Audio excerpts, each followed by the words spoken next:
haidzi ngopamba usiku pangoita ka silly mistakes so wairemendo ndosaka memo pocket sei akakudzinga.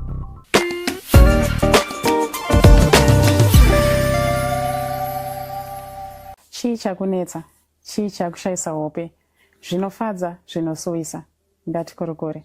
Hello guys, zita ndimi Shoma Gaya, tadzoka zvekare nepodcast yenyu Let's Talk. Nhasi ndine mukomana wandinaye akatibata akataura kuti ane zviri kumuremerawo pamwoyo wake, ane zviri kumudya mwoyo. So we are happy kuti vanhurume kana kuti vanhu vechikomana vari kufilawo free kuuya kuzokurukura nesu. Akakumbirawo zvekare kuti tisabuditse identity yake, so zita rake hatisi kutaura, handiti. So muchazonzwa kunge kana achitsanangura nyaya yake munogona kunonge pajambwa zita kana kuti paitwa zvimwe zvekuti unogona kuti ko apa chichaitika, inyaya yekuti anenge achijamba kuti vamwe vanhu ivavo asanyanyotaura nezvavo for my reasons aatiudza. So guys, tekuchingamidzai. Hello, how are you? Moshe, uripo? Yeah, right. Uripo. I'm happy kuti wauya because wanga uchimbohesitata uchifunga kuti ndouya here, ndotaura zvese here, ndoita sei. And so at some point ndakatombofunga ndikati munhu uyu auyo. Apa you know what? Ndakashaya kuti ndoita sei because ndakafila kuti wakaremerwa. And remember takataura ari manheru. Ndakafila kuti wakaremerwa, you're going through a lot. Apa boy child. Vashoma vakomana vanokwanisa kubuda kuti guys inini pandakawanda panapa ndiri kutsva. You know that? Yeah. Saka ndakatomana munhu toita seiko, toita sei, a lot is happening, oita sei kuti asvike background. So thank you so much. Thank you for coming. Actually, thank you for welcoming me. You know what, I'm thanking you because like I said, ushingi waita kuti utoda kutaura nezvazvo anditka. Yeah. So ndoda kubata zvine nemagloves. Anyways, so amenoti nhoroondo yako uri kuda kusiya zvinhu zvese zvauri kuda kutura iwe ndo uri kuziva kuti zvakatanga uri mudiki here. Handiti, what I know right now is uri kuda kutaura nezvelife yako kusvika nhasi. Handiti, so take your time wotitaurira kubva pakatangira nyaya yako. Handiti. Okay. Yes. Yeah, okay. Generally toda kutanga kutaura pandiri kufunga kuti ndo pakazotanga kuita problem. Because generally ndakakura ndokusaiti kwa mama wangu vana sekuru vangu. Mama wangu nadhedha wangu akaseparata, but generally I don't know kuti rini uye what was the reason. So inini andambogara na mama wangu zvoti munhu ndoziva like kuti ndinovaziva or we have that bond yekuti ndinovaziva. Ndakagara nagogo mama vavo, ndiye munhu ndakanyanyogara naye for the better part of my life yacho. Then at one point ndakambonogara namainini wangu. Saka mainini wangu ilini vane vana vavo 2, mama wangu ino vane mwana 1. Mainini wangu havashande zvinhu kuti vanonyanzoshanda. So mainini wangu ane mwana mukomana nemusikana. Saka mainini wangu inini ndakazvitarisa munhu wekuti vaida kubatsirwa kuchengeta vanoona mama wangu. So kutora kwavakatiita kuti tigare navo, that was the reason yekuti mapasuro azopota achiuya. Ndimuona. Saka taigara tese ende mainini wangu inini madhezi ekutanga taiva tine that relationship and we had that bond namainini wangu. But semunhu aiva nemamotives akewo ekuti vaida kuzopota vachipiwa mapasuro, of which mapasuro acho vachipiwa, but I think pane time zvakazotanga kuita sezvenge zvakunetsa. See? Saka mainini wangu akazosvapa kuti no, handichakwanisi kudi kugara newe. Then mama wangu inini tupa wakati no, tiganibomendese kupi kuna baba wake. And that was when the drama started now. Wangu ni makore mangana? I was 12 years. 12 years. Kubva ndaenda kunogara na baba wangu pai. takaenda baba vangu inini vane vana vakawanda but havasi married. You understand what I mean? Saka munhu ane lifestyle yake ane zvinhu zvake zvaanoitawo nepesi yake. Saka ini ndakandiri mwana mudiki and I was separated from my mother. You see, like that separation yekuti hapachisina munhukadzi padhuze. Baba vangu ini vaingoita zvese zvaunofila kungoita, vaingochinjanisa vakadzi. And ndaizviona ndakandiri mudiki papo. Then baba vangu inini vanomwa doro, kana kuti ndodoro racho by the way, vanomwa ende vakadhakwa you can do anything. Ndaidzingwa pamba usiku. And he was like kuti kangoita ka silly mistake so wairemember ndosaka mai wako akaita sei vakakudzinga, ndosaka mai neno wako akaita sei vakakudzinga. Any silly thing chavangoita, that was the reminder yekuti ndosaka vakazodai. Saka community kwataigara nadhedha wangu koko takasanganawo neumwe munhu ndakangoona senemu yake inge iri familia kwandiri, but atanga kutaurawo nawo aizivawo munhu aingagara nababa vangu feno kuti amachiti baba vangu ava tovaziva. Moziva kuti baba vangu inini mujarigadi. I remember pawakatanga kundirova ndadya mabiscuits. Ndatakura mabiscuits kuchikoro. I remember that incident. I think ndakaenda 12 years but kubva ipapo kusvika nhasi sasa ndakamborova zvakadaro. Aiwa ndakarohwa. Mabiscuits wangoita wangoabayiri kana kuti ndakatora zvawakaita vakatenga mabiscuits vati mabiscuits ekuchikoro. Usiku akauya usiku mabiscuits ibva ndamuka makuseni. Ende ndakanyatsoziva kuti for sure baba vaka mabiscuits aya kuti zisatoite drama pana panofanira kutora mashoma. Ndakatora 4 handaurerwa kunzi watorerei mabiscuits, ndakarova kuti wafurirei mabiscuits. Ndonyaya ndakaroverwa, ndakarohwa zvokuti ndakarwadziwa. Ndakanyatsofila kuti ya pana pandarohwa. Wairohwa nei? Vaiva nechimwe chitambo dzemagetsi so dzeredhi neblack dzakakora kwete dzakakora dzacho that ndoendereyo yaishandisa ndocho chavaindishandisa vairova nacho. Then ndakarohwa zvo ndakagutsikana ndarohwa ndakarwadziwa. But papo unenge uchiri mudiki I couldn't tell my mother, I couldn't tell anyone. And as way ipapo ndakafila kuti sometimes kuti mai wako vakakudzinga is right because vaisafona vaisatombotsaga kana kuita sei. And ndakava nekushushikana kuti why could a mother send a child 12 years like for that kuseparate mwana wavo kudaro. Then that incident passed. Ndakuda kunyora grade 7. Saka baba vangu navaenda kuchechi. Saka nino neighbor yangu taenda naye kuchechi. Tienda kuchechi paya. Ndazoguma to problem. Ndindaibika, ndindaiwachira. Zvese mazinifomu aya akakora aya sai ndaimawacha aya. Ndio waiwacha nekuda kuti hapana ko vamwe vana. Vamwe vana vanogara namaiva. Okay. Hapana anoda kuti mwana wavo agare naye because I think they know him. Saka waigara uri wega nadhedha? Tiri true. Okay, all right. So ndindaiwachira ndichibika ndichitsvaira ndichita sei. So even kuchikoro I didn't have that peace because inini kana ndiritori muklasi ndinitokalkulata kuti dai zvezvindai ndakubika kumba dai zvindadzokera kumba ndai kutodai because munonoka kubika imhosva zvese imhosva. Magetsi madhezi aitonetsa kutoziva kuti ndatombonotanga nditsvaga zvihuni mulokawo ndozouya ndobika. Saka even ndiri kuchikoro kwachona I would be thinking ichi kumba kuti dai ndaenda kumba ndatodai zvokuti ndiri munhu woti ndaikuti ndikabuda kuchikoro number 1 kusvika kumba ndakanaka kumba. Saka ndakazosvika pekuti ndakaona kuti ndandanyanya kurohwa kwacho ndiri mudiki plus mukoziva kugara nemunhu wechirume understand vana itiko kwakazoti mumwe munhu akanditi iwe wadi wafunira mai vako. Saka ndakatora foni yavo yeguba vakarara pandatsvaga namba dzamai vangu ndigaza kuti dzakasevhawo ndichini handidzizivi. Ndakatsvaga pandazoona munhu wangu wakugara nekupopotedzana kuti let me check this number. Pandazoona kuti ndo namba dzandikutsvaga kubva tavafonera tataura kuti hakunokuka ndozvazviri.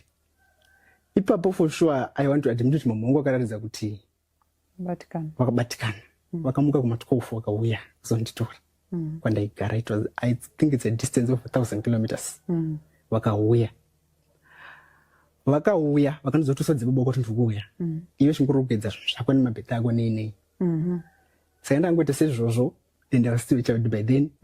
Kubva apa ivo vakarara dedi kubva wasvika think wakasvika mukusiniseni kubva ndaenda bongo avanomboziva I think saka I think vakazotsvaga mama wangu ndokwazoudza kuti ndakaenda ndikatora mwana wangu chichipepai ndakabva ndagara namama I think 3 days anga covid inga unopera pai mama wangu kubva kuti tidotsvaga nzvimbo yechikoro nei saka chimbonogara nagogo kubva ndadzokera kwagogo vaya vemama vavo. Alright, okay. Apa yanga iri first time yako kuona mama? Like kutenga kugara navo, like not first time is such. Why munhu yoti aigona ngouya 2 days 3 days. Alright, saka mamsina yenyu relationship really. Okay, alright. Ndadaro kubva ndadzokera kutanga kugara nagogo pai. Ndipo atanga kutika zvinhu zvakatanga kungoona kuti mama wangu inongo aine kaubhicha kanga chiri pavari. Saka takawana nzvimbo St. Matthias kwatsonzo I remember. Saka ndazowaifona ndatobhadhara ndazodai samazori madhezi emucovid kachikoro zvaimwe zvivhurwa next week kana zvivhurwa sura mangwana zvisina kana saka ndo zvakangoitika vanzi zvikoro zvekuvhurwa kusura mangwana ndati asi ndiri kumusha kandofanira kudii kuenda kakugotitogadzira kudii you know that excitement kanenge aine munhu kaike then kobva wafona zvikanzi haachaende kuchikoro kwekwe kuchi zvikanzi ndiri kuenda kuchikoro hameno vakapa justification ndiri kuenda kuchikoro hechichichi kati okay kubva tatsvaga nzvimbo kumusha ikoko saka tatsvaga nzvimbo kuchikoro kuya watosenda mari bvatateka mainfomu nene zvikanzi anongodzizepopo term 1 chete se term 1 yafi term 2 saka iyo pfungwa dzako waida unogara navo ndanoenda boarding waida uenda kuboarding sezvo ndaenda promiswa because I did 10 minutes kandaidzi vakapasa mwanangu semunenge promiswa saka wakabva wazofila sei pawakanzi wakudzidza kumusha zveterm 1 hazvo izvozvo ndakati let me ensure term 1 ndikati aiwa term 1 ndendoshingirira term 1 few ndakashinga kuti ndakati number 6 kuti ndiimpresseka kuti zvisazochinja ichi program zvikoro kudai munhu zi dzamara second term third term form 2 munhu ndazokuform 2 ndikatika ndichibvunza ndakati pamwe wakati pakati pegore chitika ndichibvunza katiri kutanga gore ndakataka kuudzwa kwanzi unobvudza zvekudza pamari yangu baba wako akambondipa mari kana uchida kuenda kuboarding endodzidziswa nababa wako that's where everything started saka pokatanga kutora izvozvo wakatanga kutochinja even matumire vaiita zvinhu kumusha kana ndikati uchikoro kuridiwa chinhu kudhara vaisa vaiva munhu wekuti ndaindikati mama muchikoro kuridiwa chinhu chakati she was very fast to act saka kumusha ikoko kwataigarawo kune hanzvadzi yavo sekuru nababa vavo hanzvadzi yavo anogarawo padhuze nepamba asi ane kumba kwakewo saka ndaigara nasekuru nagogo pamba sekuru vanguwo vaimwewo doro revo ende vaipopota saka vaiva munhu wekuti vakamwa vaitanga kungopopotera munhu wese andimunoona saka I remember at one point vakatanga kupopota vachipopotera mama wangu inini because vakamboita about 6 years vasikataudzani vasingamhoresani vakapopota musiwo andimuno saka unozoti pambo vanongogarawo pane maproblems anongoitikawo sevanhu isi general unoona zvikanzi izvo zvindoswera ndichinetswa nemwana wemunhu handisina kana kumbodyira mari yake ngavamudzosereka kumusha kwavo ani munhu handisekura saka sekuru vakatanga kupopotera nyaya yerora ramama wangu to the extent yekuti vakatomumutsa inini vakatanga kundibvunza baba wako havana kuroora kuti baba wako sevasati vadi varoora paiwakura paini kuti ndizive nyaya dzacho handidzizive kana zvakatangira pachii uko hanzvadzi yavo yamama yai munhu wekuti ameno ndikati ari violent by nature angori nekaviolent nechakakewo saka I remember one time kuchikoro ndemunhu ndakanetsana naye iye akauya akabva azvinzwa kubva uya kumba haana kutombobvunza kana kuti kuita anything akandirova and inini semunhu wekuti ndaifeel kuti I was justified nezvakanga zvaitika inini akandirova akasvika pakutondibana nesafety shoe zvokuti nanhasi gumbo rangu rinotombotaka kurwadza. Gumbo ripi? Rekuleft. Okay. Akakubana papi pacho? Nechepaengo pano. Okay. Saka zvakandirwadza pandati no ndikandienda kupolisi. Kubva ndaenda kupolisi. Ingari muna 2023 I remember. Mutezi kufuta pandaenda kupolisi. Pandanomangara. Mapurisa vakubva ati ngavauye kuno. Saka mai vangu ndakanganwa that moment kuti mapurisa ndakanganwa. Okay. Ende mapurisa atosiniya.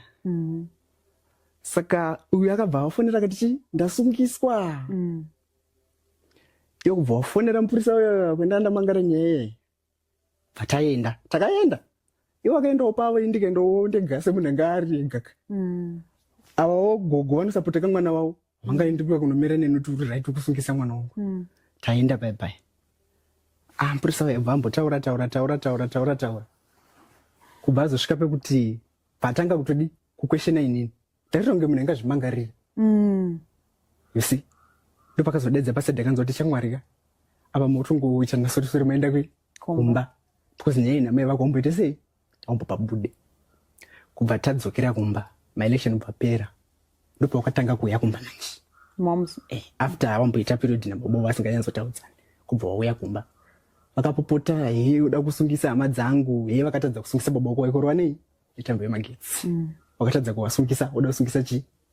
Hanzvadzi yangu. Saka hanzvadzi yacho wakabva atotangawo kutoita sei? Kutondivengawo. Saka ndanga ndichitoriwo mudiki papo. Saka ndakangonoti uyu munhu uyu ina nda business naye.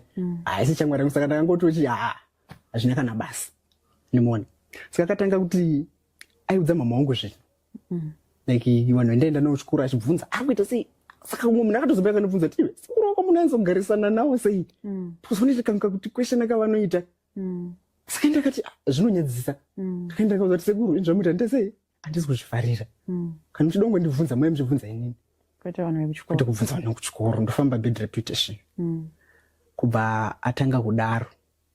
Achiramba chikontinya. Saka ndaona kuti panobva pana zvekuzviita kwangu ndapolisi kwashoka. Inotodzokera ini. Ndava ipapo ndinoona kuti ndikatiganisane naye. Ngandingosiyane naye ararame life yake. Sekuru vanochengetwa nani? Namama wangu. Vana gogo nasekuru vanochengetwa namama wangu. Mai ndinongo ndichengetwa namama wangu. Mama wangu ndo munhu anochengeta vanhu vese. Saka kana ukaita chinhu chakaipa hapana munhu uye anokwanisa kuwabvunza. Saka ndakazombobvunza gogo musikati naimi gogo. Mama vanongonditumira kune vanhu. Mwadi kumbowabvunza kuti sei vasingaite sei? Vasingade kugara neni. Zvikanzi iwe unodi kuwabvunza vakauya. Kuuya kwokumusha kwainetsaka. Rimwe gore bva ndavaudza kuti mama chiri kuchikoro zvinhu zvakuda kurisecha. Bva watenga foni. Kubva waitumidzira. Ndakangoshandisa temu 1. Next time yachona hanzvadzi yavo iyeye. Ndakabva yabva atora foni iyoyo. Zvikanzi kwai achamboite zvechikoro. Akuswera achiita zvefoni. Ndikati it's okay. Ndangu medhi mangu ndawirirana nawo kuchikoro. Ndoiti ndikapiwa chindaenda kwavari. Ndonoshandisa foni yavo. Saka pamba pacho. Ndakazoonawo vamwe vanasisi vavo kwana bamukuru. Kwavo vana bamukuru vavo vana mama. Vanana maiguru yekumwe ukumba. Ndopandakavabvunza. Ndakavatsanangurira kuti handizivi kuti because mai vakoka asi munhu wekuti unofana kumutya zvekuti unomutya. Asi munhu wekuti unofana because to be honest ndakaenda toti ndavawenga. Because zviri munhu akanditi mai vako vakati kana kuti munhu akandiudza anything about handachandoziva even handina. Ivo hapana chavanoziva about me. Saka munhu wekuti ndakabatikana stereo. Saka zvakandibata kuti ndichiri why? Vamwe vanhu vanongoenda namai vavo. Mai ndinongogara nevana vavo. Ini ndiri mwana wani, mai ndinongogara nevana vavo. Ini tiri 1. Havana umwe mwana. Havana umwe. Vane iwe chete. Ini chete. Ini titori 1. Why? Saka mibvunzo yese iyoyo. Saka relationship yachakabva yatodrifta. Zvokuti takati sasataure. Hapana anobvunza kumwe kuti uri sei kana kuti chii. Takagara long time. Alright, saka kumusha vaisa uya. Kumusha kana vaende kumusha. Asi school fees vachibhadhara. School fees vaitya kuti vakasabhadhara. Headmaster pachikoro pedu vaivatya. Because they said headmaster pachikoro pedu school fees she is very strict even nanas. Alright. Saka vakaita kakuwatya plus wakaononge ndaiwirirana naheadmaster like kuti ndakangoenda ipapo ini ndakaenda pachikoro ipapo form 1 I think isati naita second term because of covid saka ndaintori munyowani kwavari but tineka saka vakatya plus kuwirana kwandaitana nasenior teacher pachikoro ipapo saka vaibhadhara challenge yakanga yapa kubhadhara registration fee vakaramba kubhadhara zvokuti ndakazoita candidate number 0356 but sene mengo ndakana G of which I was supposed to be 27 but vakanga vatomboramba kusvika idha akazoti no mera ndivafonere kubva vafonera ndokuzotumira kwavakaita saka madhezi endainyora sekuru vakadii vakakontinya nekungopopota saka ndo unfortunately ndakaundasisa 18 years zvona sekuru akasisa chi 18 years pana paina ndichadomuona muona saka ini ndakambetaka kuresista vanotozonoti hapana munhu yaishandide panapo sekuru vangu vaipopota vaitora zvinhu zvoona zvangu zvakakandwa panze vaipopota saka I remember kuti I think ndichangopedza kunyora form 4 vana vamaine nangu vakabva vauya kumusha because vanga vagara kunoku kubva vauya kumusha vauya kumusha pane kamwe wachona mukomana airara murume andairara ini mandagara ndishandisa saka ndakabva kuchechi ndikaona akatora hembe dzangu akadzikanda pasi zvose zvakangoungana saka ndakamubvunza ndikati ungochitsvagei ndakafunga pamwe pane zvangachitsvaga saka ndakatonga akatongozvita chi nekudake saka ndakabva tangaonetsana nimona sekuru abva waya mbama yamuya zvikanzi haungatuke vana vemukwasha wangu akaita sei akarokora wandoziva iyo handakana chinja baboko chandakaita sei ndakadhindwa musiwe tonge nyoka yapinda mazvanzi ungatoriwe vana vemukwasha wangu wandinotoziva anotoya pana pachiombera anoziva baboko pana pandiya wakamboona kamera hanzi wakamboona kamera nababoko pana pandiya saka ndakati ava vanhu havangambondinzwisisi but mama wangu anoita sei anondinzwisisa sana wanambotaura neumwe munhu akanditi no wadiwa tsvaga chi munhu akwanisa kutaura namama wako wanowirirana naye kumba kwavo but ndakatasa kuti kuwirirana kwanoita nawo nesauri kumba kwavo is not kuti kuwirirana kutya ava vanhu havanovatya saka vakasawirirana navo ka mama wangu ndiye munhu wekuti kumba kwavo vanoti those born in January stand up vana mbuya vana sekuru wese vanomhanya vachiti and to dance around and dance saka ivanenge vakangogara ndo zvavari munhu wekuti haukwanisi kumuconfront ndimoona saka ndakati mai ava vandinetsa iwo wazofona zvikanzi yavasita 18 years munoenda kumusha kwenyu munhu anozva mutemo utakakudzwa mitemo wati ndikati but ndakava ndafunga ndikati but ni baba wangu variko ndatora foni yangu namba dzao ndinadzo ndakadzitora foni mamama saka ina ndotozoti baba vakasara vakachaja musi wawabva saka vakaramba vakazvibatirira zvese izvozvo zvikanzi handiti wakaita sei wakatiza ukabiwa nemamoko ukaenda ukati ndakaita sei ndakaipa saka nasi ndazonaka papi waakundidaka wakatora nzigara ikoko ini wakatofa pawakangobva panapa wakabva kutofa kwandiri handidi kukuona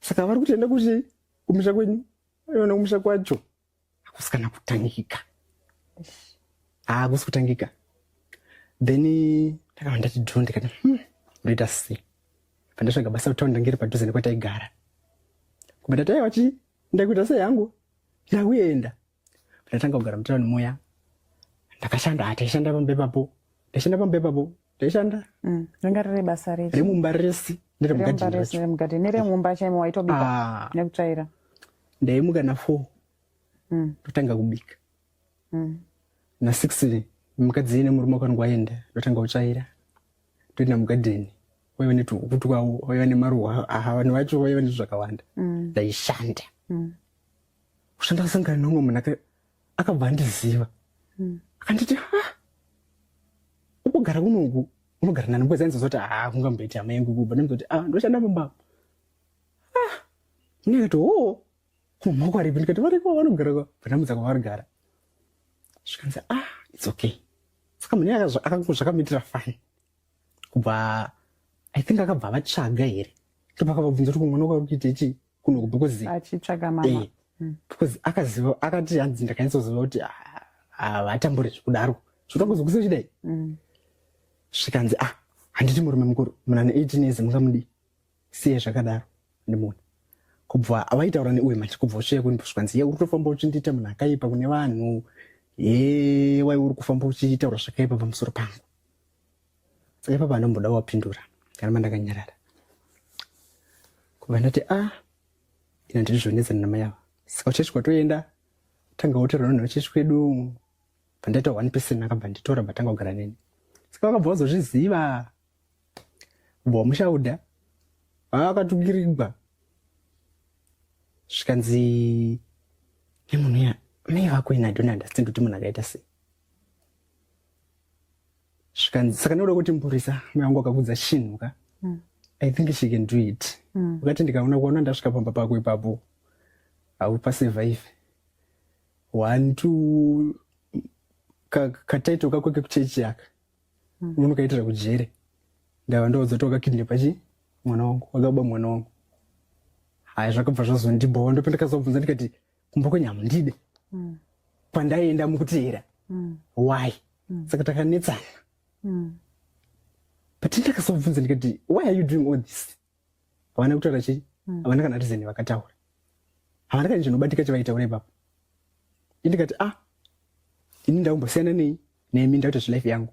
I think ndakagara about 6 months ndisikade zvotaura navo kubva watsvaga dzimwe nhamba futi kubva wanditsvaka. Saka vaitonga vanotanga munhu yamune zvakanaka ka bva ndazovabvunza ndikati saka imi muri kumbo because pandaizoziva kuti havaziva kuti ndiri kupi. Saka wangu achida kutotsvaga kuti ndiri kupi, wangu achida kutombondimema uputira zvakanaka uri mwana wangu ndokuda chaizvo ndokuda zvisingaiti. Ndakatobhiliva ndimona ichibva ndibvunza kuti kubva ndatodzoka ndangandi kubva ipapo zvikabva zvatopera. Wakabva watanga munhu wekuti anotanga kungopopota zvinokuita I think it's majinzi ekumba kwavo ndozvaari vanopopota vakatanga kukutuka vanokutuka nezvausingazivi nezvausina kumboona. Saka pandaigara nababa wangu munhu ndaishandisa kutaura foni yake mupurisa usaiwo I think iye akazototi anovaziva samoya. Saka vaitanga kupopota ndosaka vainepa kuti baba vanokurwa netambo yemagetsi. Saka ndakazobvunza ndikati ini andambokudaidza kuti nditore takakufonera tikakuudza ndo zvokuitika. You made your own choice yewe uzonditora. Handakukumbirai makauya mega makanditora. Why? Tikati makadini kundisiya ndiri koko right? You traveled all the way. Makadini kundisiya ndiri koko. Zvikanzi munhu asingatendi ndakakutakura 9 months chakazodai chikati vanopopota. Saka poindipopotire papapo like midhimo ndaishandira wakasvinzwa kubva yabva watora foni yezvanzi mune muchipopotera mwana wenyu muchiti makaita 9 months wamakambona akaita 3 months ti munoisa tongoita 9 months ende munoisa nemwana wake. Zvikanzi imimi hameno kuti wenyu mwana makamira akakuitira ichii because I couldn't understand kuti problem yawo neni chaiyo iri papi. Saka ndakazoti no nambogara ndati kuti munhu ndimai vangu let me go back. I made my choice. Ndikamugedza mabhegi angu ndikaenda pamuparo. Ndakazondikaenda ndega pamba waipazii ndaizotonogara kuzadzimba dzavo dzemukimba dzimbo nedzitrisi. So rega timboita ka short break. Guys, ndo nawe iripo vanhu vanenge vakatakura zvakawanda yaunoti haisi problem kune munhu. So rega timbomwira mvura mbijana.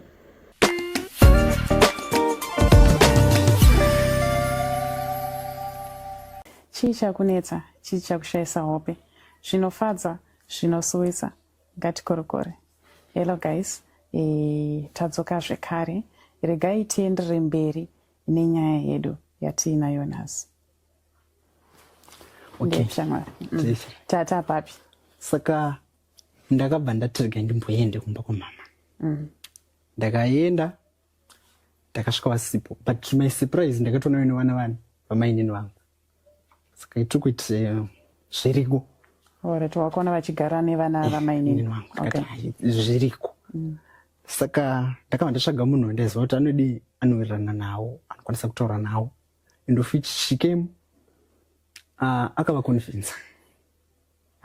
Vakaita semunhu adi anzwisisa. Saka indakasvika vana vachigara ipapo. Then tikangoti after 4 days the elder one went akandaudzwa kuramba kwedu. Then I thought kuti maybe saka ndakuzotanga uya kuone ndikatenga kutogara ipapo, but ndinotenga kutogara ipapo. Then next week rachona the little sister again went. Saka ndikazobvunza mukadzi agara pane pedu kuti vana vanga vane nguva yakareba sei vanzi watu vane gore rese vachigara pana. Saka chawazilai kuti saka vaenda nekuti ndadzoka here or what. Saka handizivi kuti alright. Ndangokubvunza mbichana kuti wati mama vakaconvincwa kuti chii?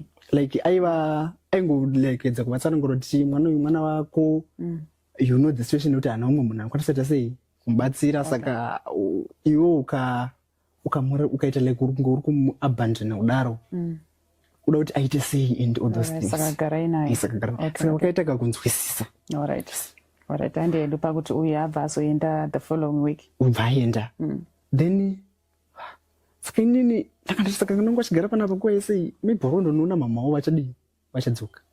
Saka mai inini vaya vakabva mai vaigara panext pedu vaitengesa hembe. Saka vana vamai nongo vakatora hembe dzamai vaya. Saka mai vaibva vabvunza kuti ko vana venyu varodzoka riini nemari yangu. Zvikanzi vachaudzoka sei ikoko Pirato akadzoka. Saka mai vaya Pirato ndiani? Vakabva vauya kwandiri. Zvikanzi menokwandisira meseji kuti vanongo vachagogara sei ikoko Pirato akadzoka. Inini ndikati izvi zviri obvious akadzoka pana pamwe ndiani. Ndakasvika vese havari pano. Zvikanzi inini vanonga vangatombogara naPirato hazviite. Ngagare ega namai vake. Animona.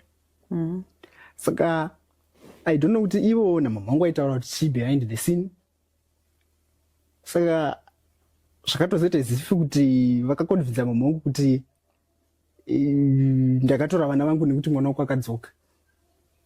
Ende mama vangu inini vane bondi nevana ava. Ndo vana vavo. Nekuti mukavaona vari vese.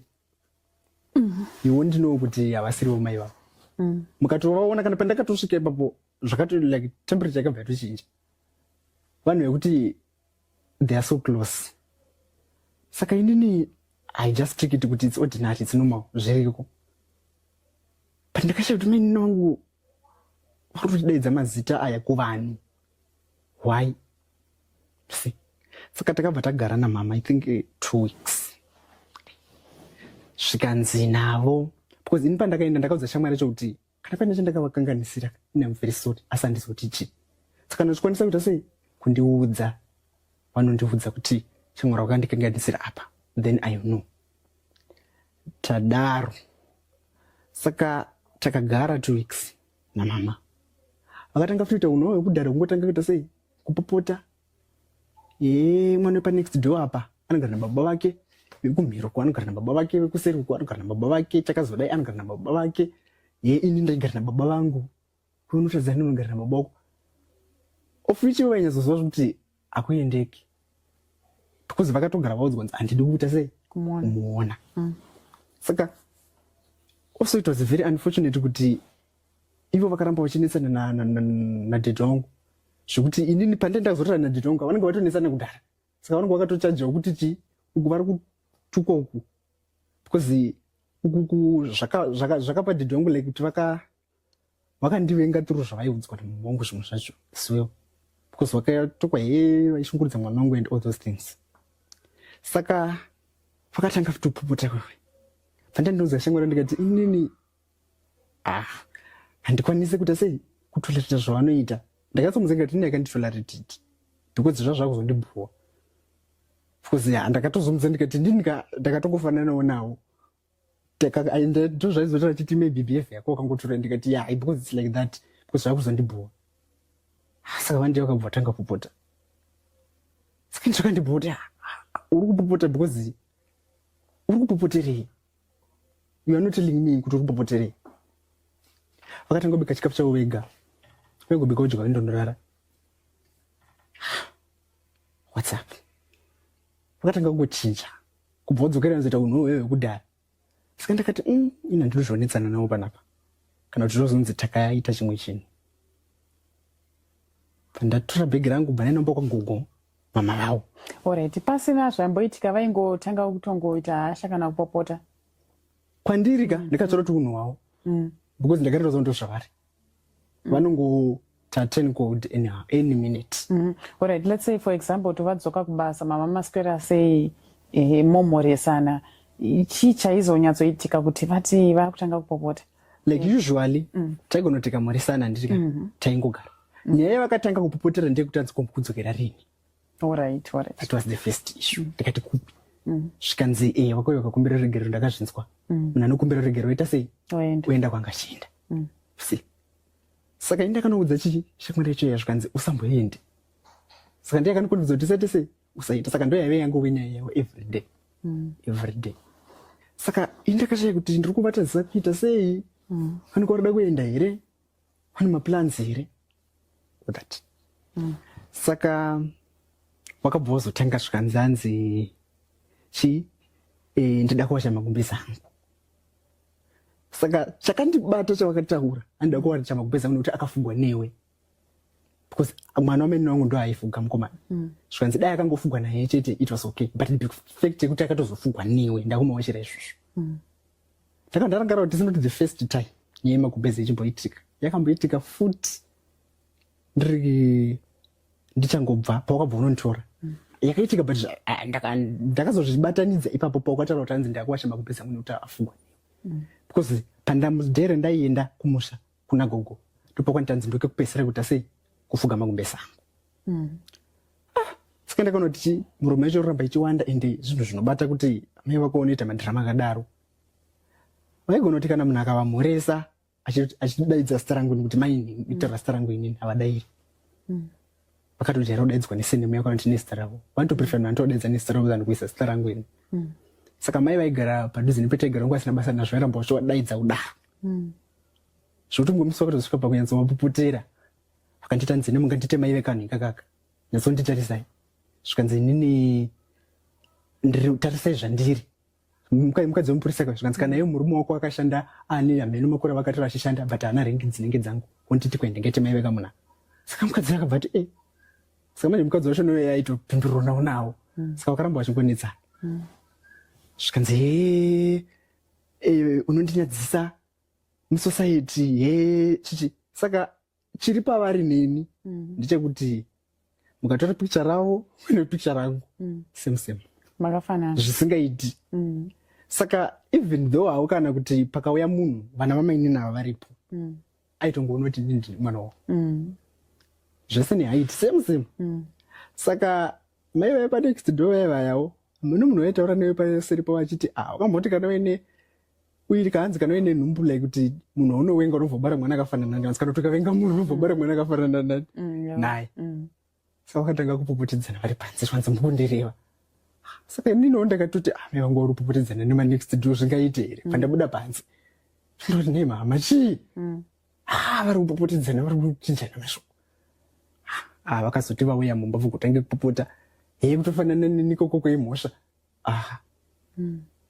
saka ndakashati saka imhosva ndakafanana nawo here kana kuti chii saka ndakandati ishamwari yaveika munhu woti vanoirana ndikainzonomubvunza ka maybe ndizvo vakambomuudza something pandakazomubvunza zvikanzi naye inini ndakazvitarisa aitaurawo saidi rake zvikanzi I really don't know kuti chakaitika nadhidha wako chii but that's where everything is starting from pazvotangira wakabva uko waine katori kabitanisi kaikai saka zvakangoiswawo pandiri saka ndopa wakazobva pamba apa pataichirogara tese ndichiri kushingirira ipapo kubva ndati no ini zvoramba chigara panapa hazvichaita mama vavo munhu akandichengeta kubva ndine 3 months because wakandisiya kwavari ndine 3 months vachienda hameno training yavaenda unoita saka munhu kuti anokwanisa kundinzwisisa but I did not chi matebhu anga atochinjawo saka ndakabva ndatora zvangu bva ndati indakwenda chi kwagogo kubva wandisiya kubva ndakaenda muromusi wesatadi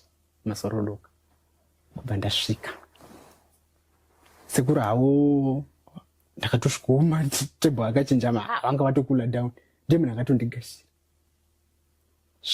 gogo wangu akaramboka. Sekuru vakakugashira yanzvadzi yamama? Baba vavo. Baba vangu vatoripo? Vanga varipo.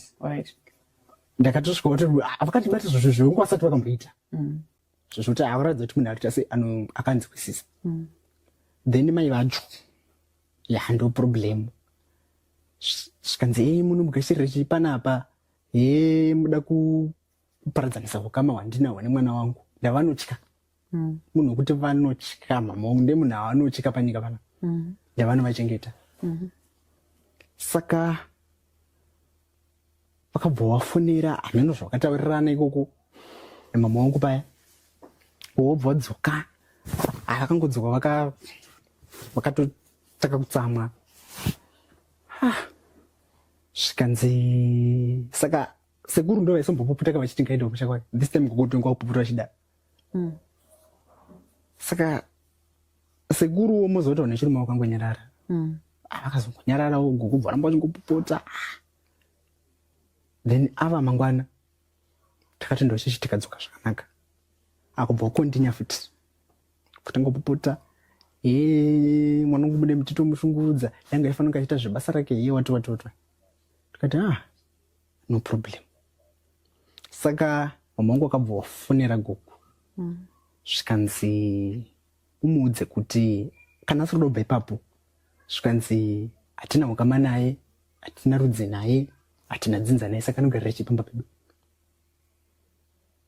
Ari kutsvaga chipamba pedu. Munhu munhu anoziva mutemo, zvikanzi itori intruder iri pamba pedu. Munhu wekuti ari kutsvagei ipapo, handimbonesane kumba kwavo. Zvikanzi navo inini ndinouya ikoko ndava kumba kwedu, kumba kwamai vangu nababa vangu. Ndokwirira ikoko ndava kumba kwababa vangu. Iye ngaende kumba kwani? Kwababa wake. Ende futi ndoshandisa senemu yavo. Yavo mama. Alright. Saka ibviri kuti dhedhe wangu vainditenda kuenda sei? Ikoko. Kuno senemu yako. Zvikanzi mama wangu hazvinetse, enda kuenda kukoti wati. Meno vakaenda kanti chokwadi kana kuti nhema handizivi. Takazongonopeyo kanga kamburisa. Hamungozomapurisa kumusha. Vakangouyawo kubva kandiudza kuti hanzi iwewe uchabvumidza kuita sei? Kusvika panapa handina zvakataura zvakawanda. Zvakandibata. But chakandinetsa ndechekuti vakazokwanisa kundidzinga ndienda kumba kwana gogo. But all this time ndaitogara pamba pavo. Kunyatsori nemapurisa nemakoti zvisinganetse mutauni. Anokwanisa kundidzinga chigara ipapo. Ndakatrai kufona foni yavo yaisaita.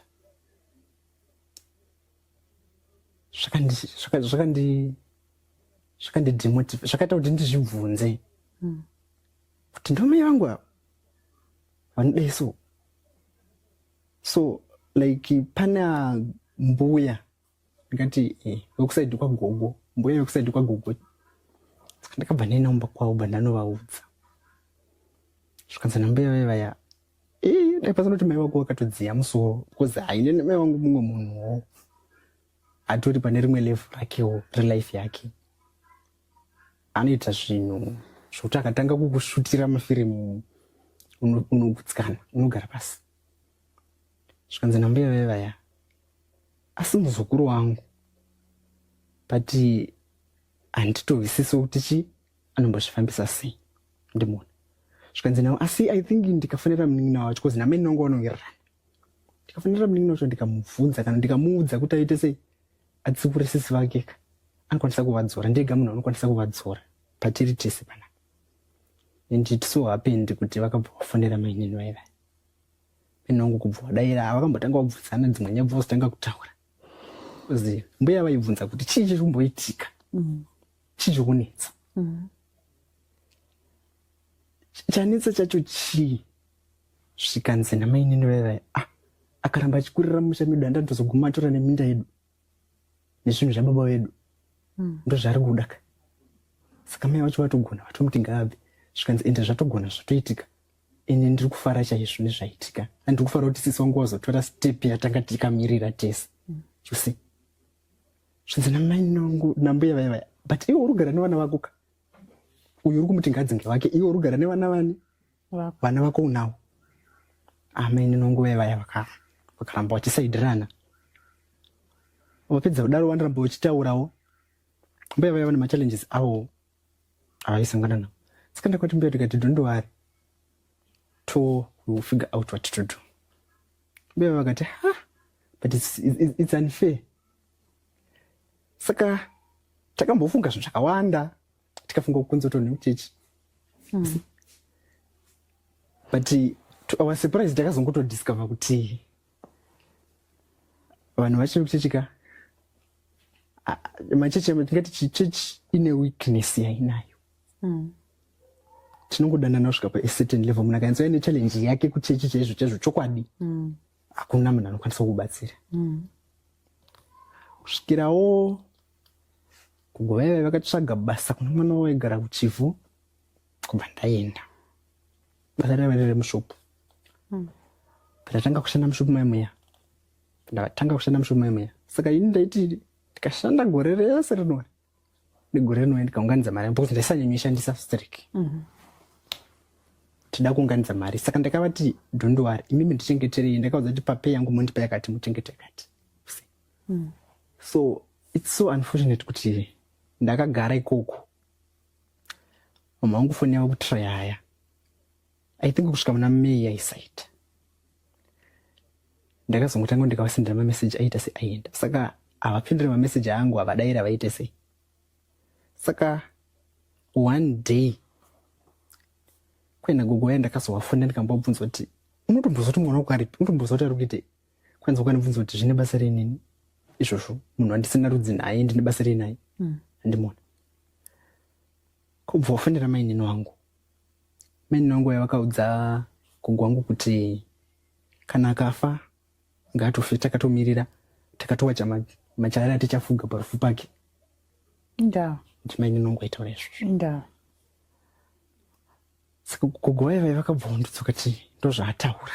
Mainini wangu kuti hanzi kana ukafa kana ukaita sei, they don't care.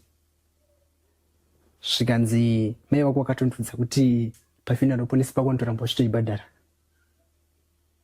Ende vari kutoramba uchitoibhadhara because vari kutora kuti kana ukafa vakaite sei zvisavanetse. Saka zvakandibata kuti so they are busy planning kuti nini ndiri kufa. Saka ndakaramba ndangoko ndinyangoshanda. Kune vaikuudza izvozvo mainini? Amaini vaiudza mbuya ava ndo vakatovabvunza kuti urikuda kubvunza sisi wako about kuti mwana wavo varumbozoti atiperi kana ndarita sei. Zvinzi kana kaonekwa akafa takatowacha machari cheche atichafuga parufu pake, hatina kana basa naye. Saka mbuya vaya vayawo vakazofa yedhutu ini takatonzwa neumwe munhu kuti vakafa. Mbuya vaya handambozoti wakafa. Saka pane imwe shamwari yangu aigara Marondera, akabva aita accident kubva afa. Saka ndakandabva kwandaishandira pandasvika muno Marara ndichienda ikoko. Saka ndakanda ini I think kuti munhu akandiona asina ndamuona, handiriziva kuti ndiani. Akabva audza kuti tisaona mwana wako I think anga ari kuenda kuMarondera or somewhere because takatopinda ipinda bhazi renyaradzo. Vakapopota zvikanzi ye unoita basa rekuenda kurufu kwevanhu wasingazive, mbuya vako vakafa, unakanoita sei, hauna kana kuuya kunoko. Tikati but hapana munhu akaita sei, akatombondudza ndikutozvinzwa izvozvi kuti vakafa. Zvikanzi eka unoda kuti tikuudze, handi unoda kumirira pane wedhira vakashandisa, hanzi unoda kuzviita upirato hwako hwakanyanya. Saka ndakavana kuti saka ndikaenda ndikatendenzi kuti ndikaenda kuzwa ndikati ndikangoona mupopota kadukusei vakadaro aingopopota hauna kana kuuya unoita hanzi unobva unoda vanhu usina kana ukamana. Ndikati saka chaini chaindinetsaka vaita zvoti ndodonha ndisina ukamanawo, but inini ndiri hama yavo kudo ndichisi kuti zvavaita zvichi it was wrong, havana kana kumbozviona izvozvo. Saka unfortunately pabasa paipa yawo munhu wachona akazongorwarawo afuchanga ari murungu. Akabva aenda kunyika kwake, kubva zvazoti hameno bva pazotengeswa zvazongopera basa ndobva rapera zvangopera. Kuti ndichatange kutsvaga kuti munhu aikwanisa kana kuti ndinotaura kuti ndienda kuchengetesa mari nguo, unosvika kuti is it possible kuti unoshanda uchichengeterwa mari nemurungu ye waimozova munhu kana asingazivi nyaya yacho. Saka akabva aramba kundipa mari yayo.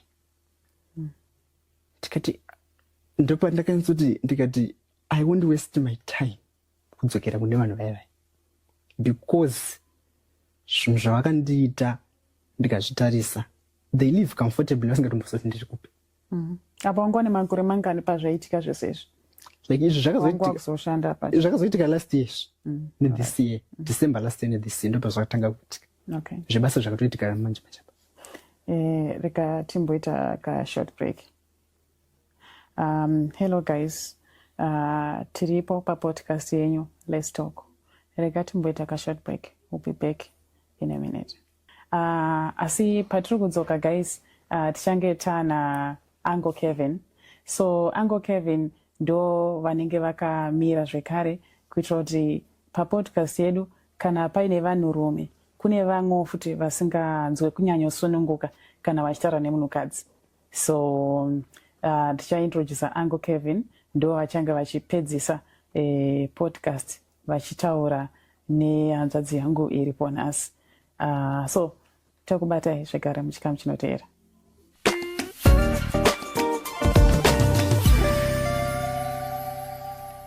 So chandanyanya kuvinga ndiri kutevera nyaya yenyu ndichinzwa. Munongoziva kuti misha mizhinji inana sekuru. Munhu wese kana akawana dambudziko anowanzochema kuna sekuru. Saka ndauya kuti ndimire sasekuru wako iwewe. Andovachinzwisisa sandoti usununguke uri kutaura nasekuru handiti usununguke.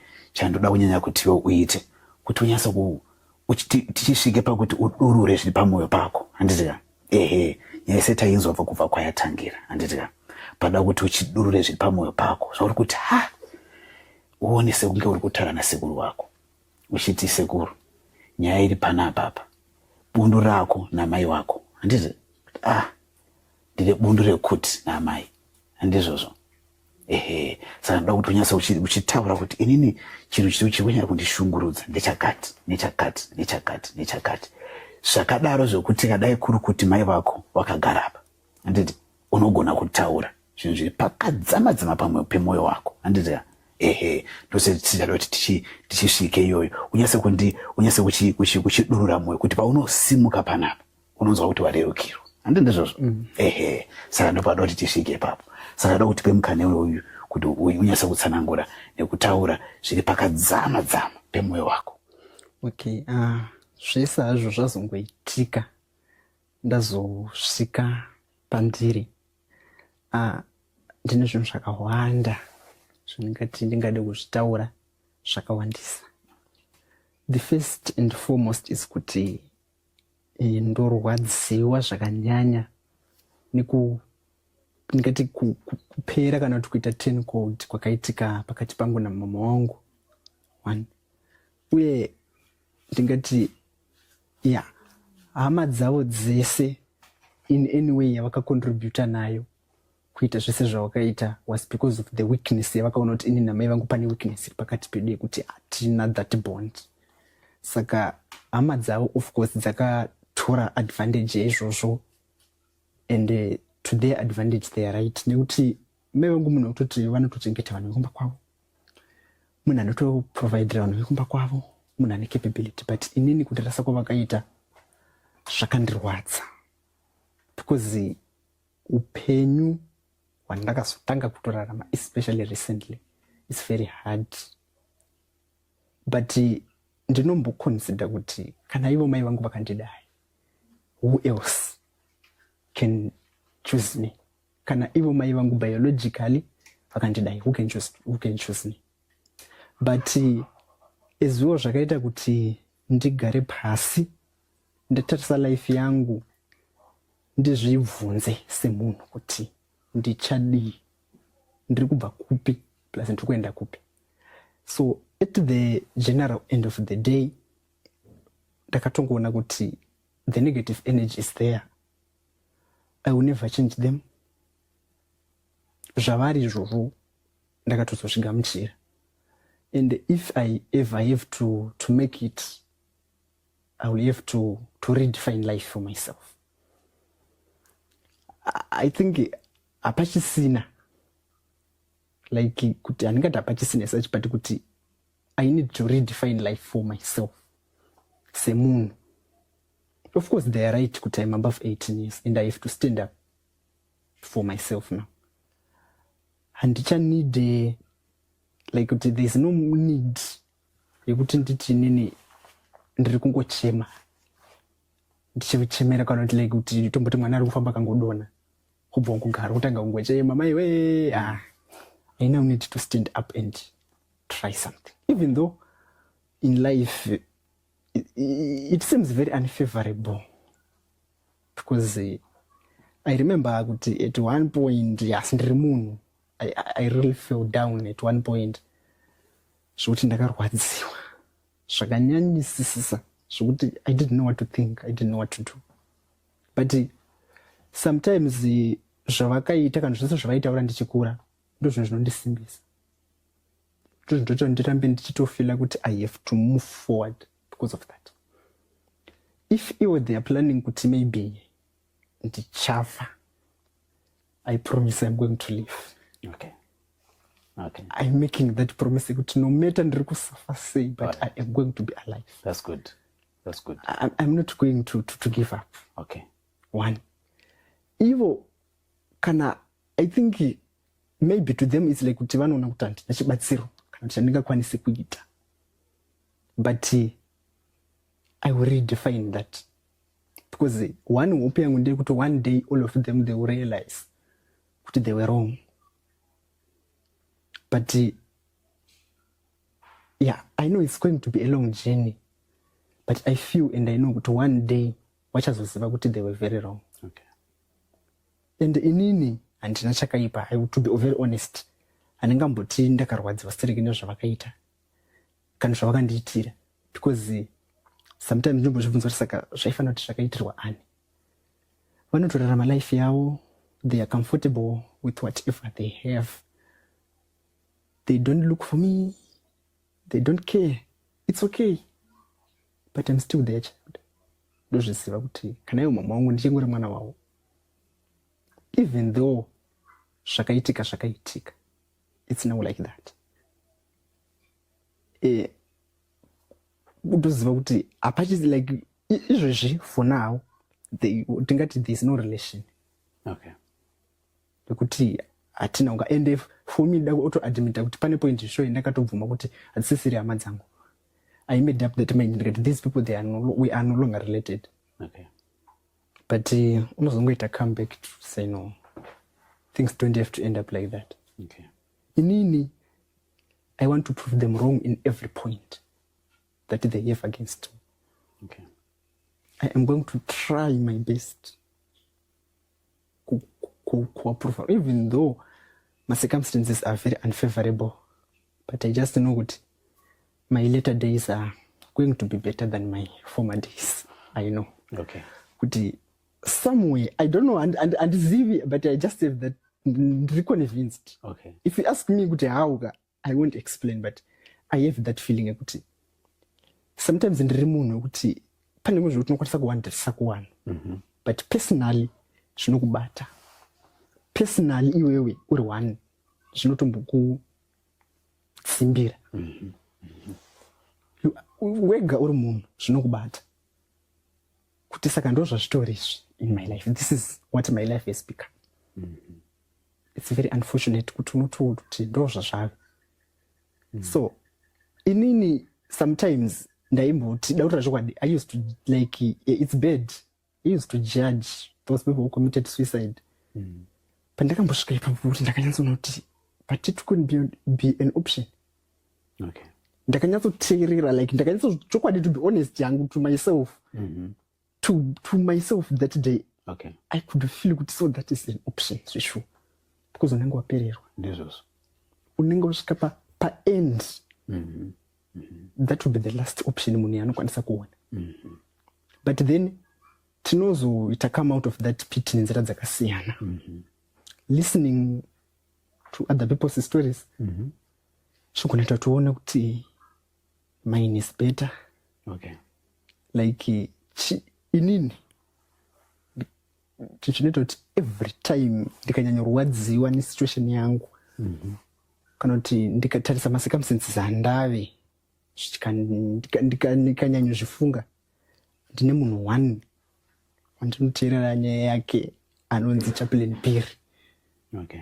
Whenever I listen to Chaplain Perry speaking, ndotoona kuti kana ivo Mwari vachona vakatombozviita izvi, it's not very new. Vachazviita, it's just that I have to wait and ensure. But insurance inorwadza, to be very honest. Kuensure chinhu chosiri chichauya rini, it's very painful. It is. Because hauzivi when. Because ukanzwa hako kuti mangwana zvine zvapera unongoti rega ndishingirire. But when you really don't know and all the doors are shut for you, it is only you. Zvinorwadza. But one thing chiri pandiri is kuti I carry my problems with dignity. I don't forget my dignity. Okay. Because I'm a human being. So I remember one point pane munhu ndakamboudza nyaya yangu. She wanted to help me, but then akazoguma kutaura mamwe maconditions ekuti ndakati no. Okay. I carry my dignity even if it's a problem. Saka dambudziko ratinaro ndete kuti sevanhu tikawirwa neproblem we lose our human dignity, totanga kungoita cry out. You know, haasi munhu wese aripo akabata betadine kuti arape maronda ako. Umwe atori nesouti yekuti ukatogomuratidza chete ari kutoisa zvotowedzera. Okay. Haasi munhu wese ungoti ukaratidza ronda rake anokwanisa kukurapa. So that's why you see kuti kana munhu wamwe vanhu actually wandinototi ndiri close navo zvikuda like my friends and those things, I don't tell them my struggles. Why? I carry my dignity with me. Okay. Because I carry that dignity for a reason. Okay. I know kuti zvinhu hazvisi right. Hazvisi right. Hazvisi kufamba. Zviri kurwadza. Yes, that's the truth. Handinganyipe.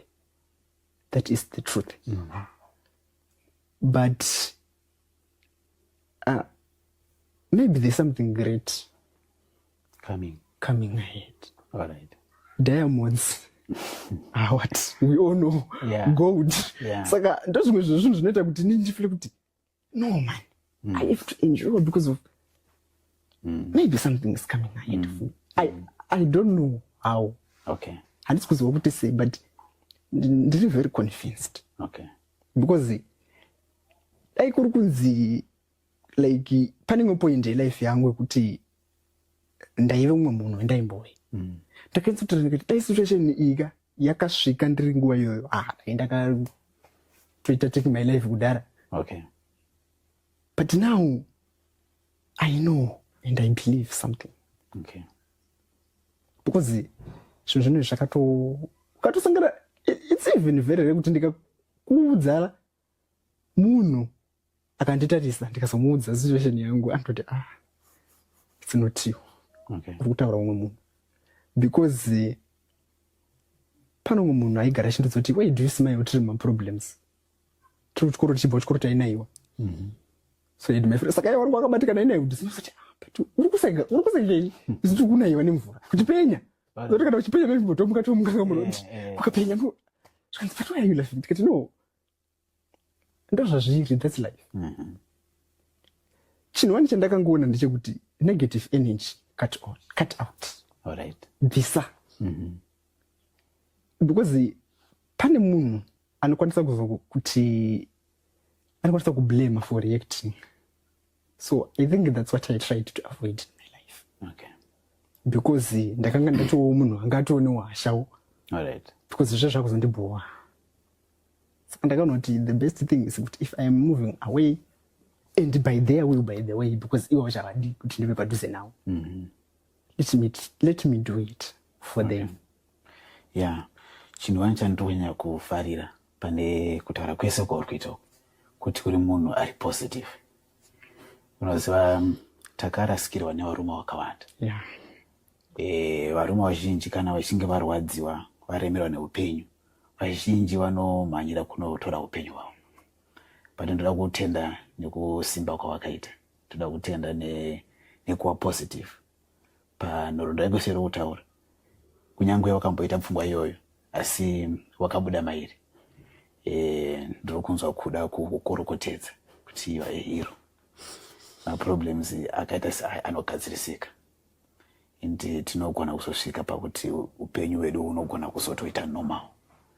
Nekuti chakanaka ndechekuti mai vako variko, baba vako variko, hama dzako dziriko, dzinogona kunge dzangokurasa but zvinhu zvakadai zvinogadzirika. Saka ndati ndoda kufara nekuti mauri mune upenyu, mune energy yekuti kunyange zvinhu zvakadaro hazvirambi zvakadaro. Handiti? Saka izvinezvi upenyu hwako hwakamira sei? As I'm speaking, this is the hardest moment yeupenyu hwangu. It's very hard to me. Saka basa rapera kuchivhu Murungu haazviita zvakaitika izvozvo. I tried to look for another job. Then I find an agent, but I didn't know he was tricking me. I sent him the agent fee. That's how I came to Harare now, to go to the job. Only to discover kuti kwakustomborinaka basa racho munhu wacho basa hachabatike agent wacho handichatombomubati no one. Saka zvakatongondita very vulnerable, like ndingori munhu. Izvozvo it's very unfortunate kuti ndatosara ndingori inini. I lost all my belongings. Agent anga agent okuita sei? Like maya vanotregera mabasa. Alright. Anga akakuda kutsvagira basa ripi? Like ndenge ndakamuti nditsvagire basa remushopu. Alright. I can do that because next year like ndaida kuenda kunoita because pane munhu akaidliwa. In fact they came to me and say like ndaingoti tiri kuchikoro, people saying you should be a pastor. So I had looked for a Bible school to attend, but unfortunately this year I could not.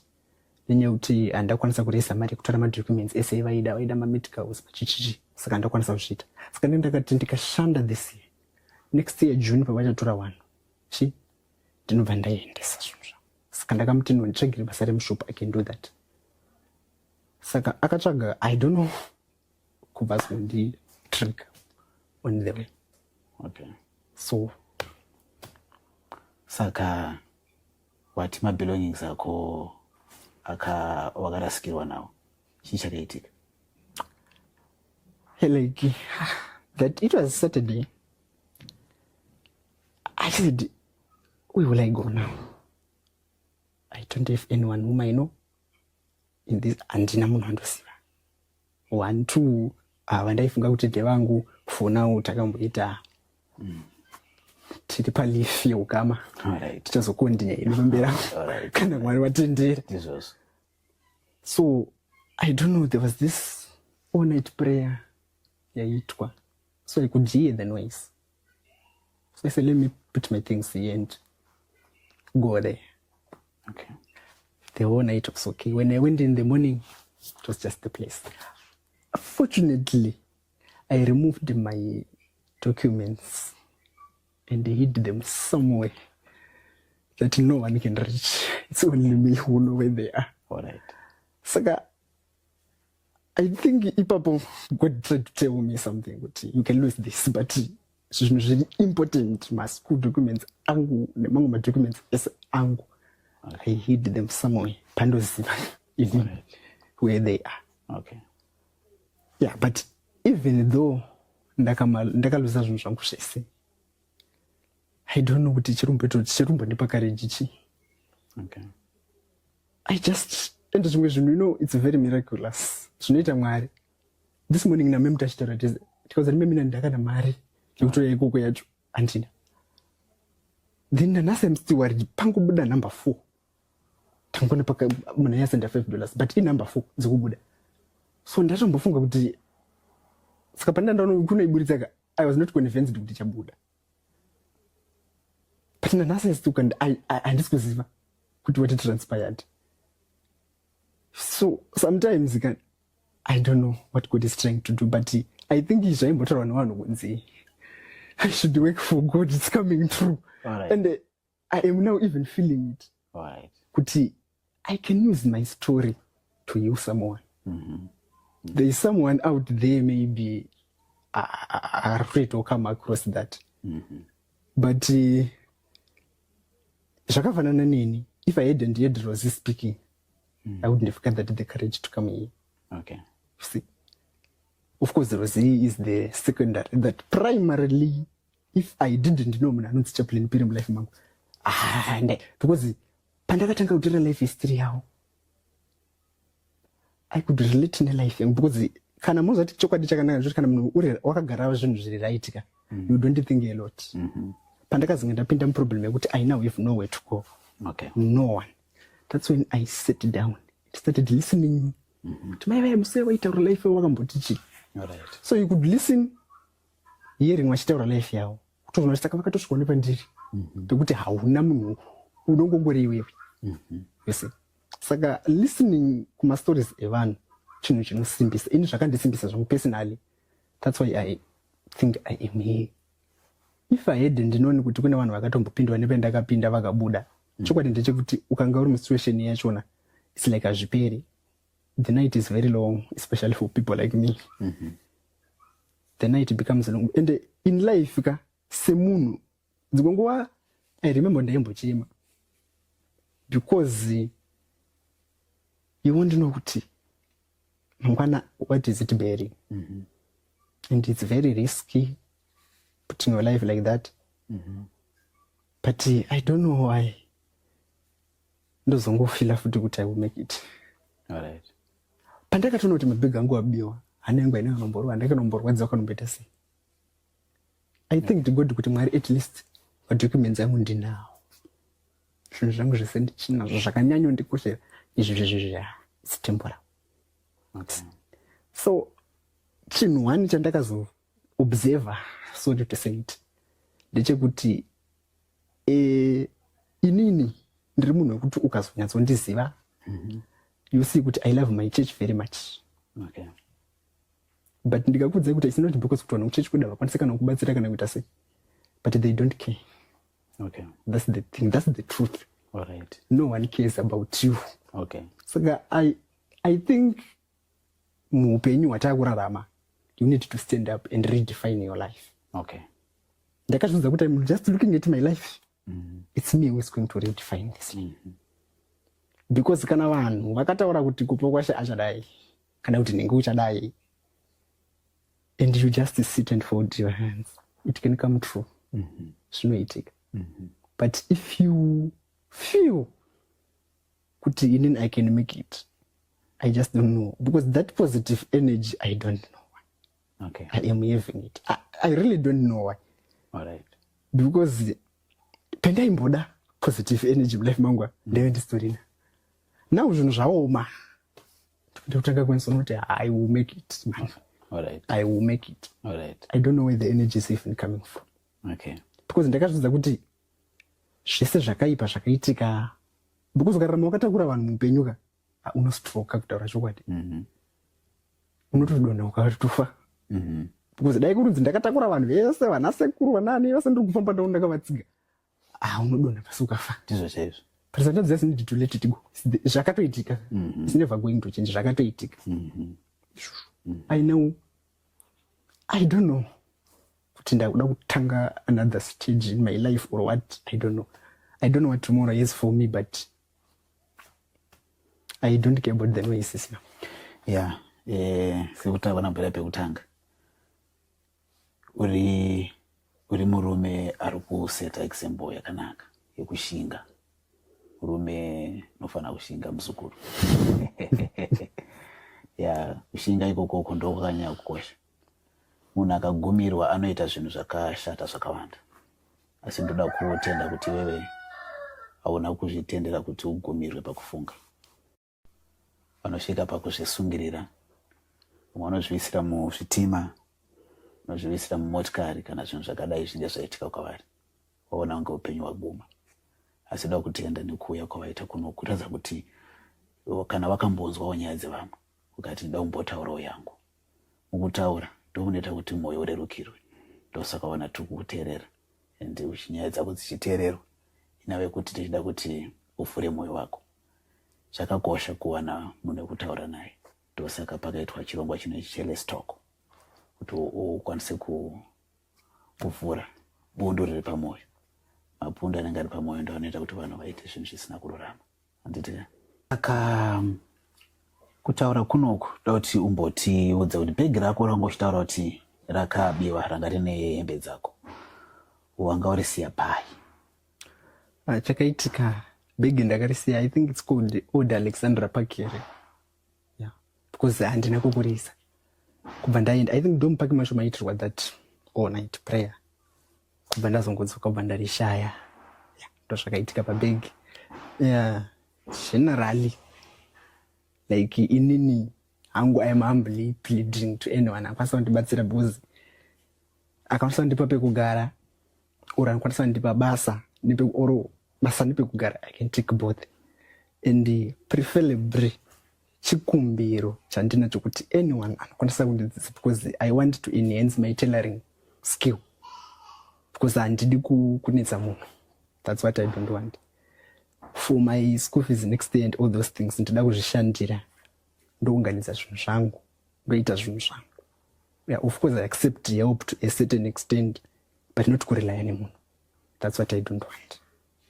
So I don't know kuti nhasi handorina pekundirara, mangwana handisi kuti ndichange ndiri pai. That's my life for now, nowadays. Yeah, that's my life.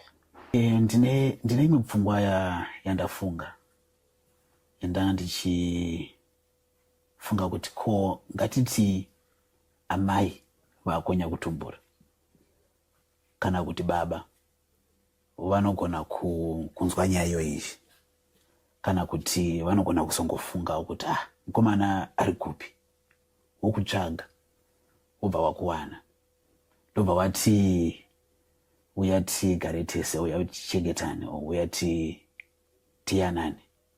Position yako inenge yakamira sei kana kuri kuti ndo zvaitika izvozvo? Yeah, kana zvakaitika zvakadaro, inini I am always open to them. My arms are wide open for them. Vanhu vandinoda because they are my parents. Ndinovada zvisingaiti because they are my parents. Yeah, nditori, I think parental love hapa munhu asingaidi, no matter what. Ndovada, nditoriwo munhu anotoda kutodiwawo, like yeah, just that kuti zvaizvozvi, but nditoriwo munhu anotodawo that family love apa munhu asingaidi. And izvo zvandamukona ndatokurawo, I might maybe have my own family. I need them to know where I came from, and I even need those parents to know my family as well. So Samari,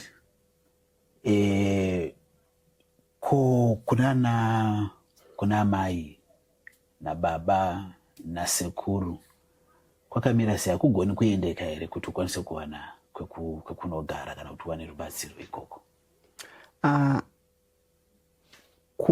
Kwese kwamataura uko, chiripo ndechekutoti marelations acho akazobhoila zvikapera. Ndimunona baba wangu I think ndakutsanangurira kuti kubva pandakabva ikoko havana kutozomboda kundiona kana kuita sei, you know what. Kwamai vangu I made an effort yekuenda, even before anyone I can acknowledge kuti ndakaita effort yekuita go back, zvikanoita turn out kuti hazviite. So I think for the time being izvozvi, I think later kana zvinhu zvazoita cool down, because zvaizvezvi zvinhu ndiri kuti ndakaenda, it was this year January, that's when I went back. Zvikanoita zvazvakaita vana mainini vakazotiza nekuzoita all those things, it's because of kuti. Saka for now, even inini wacho, I can't go to a place where they don't love me or they don't value me. I'm not going to do that. You know, if they are comfortable like this, so am I.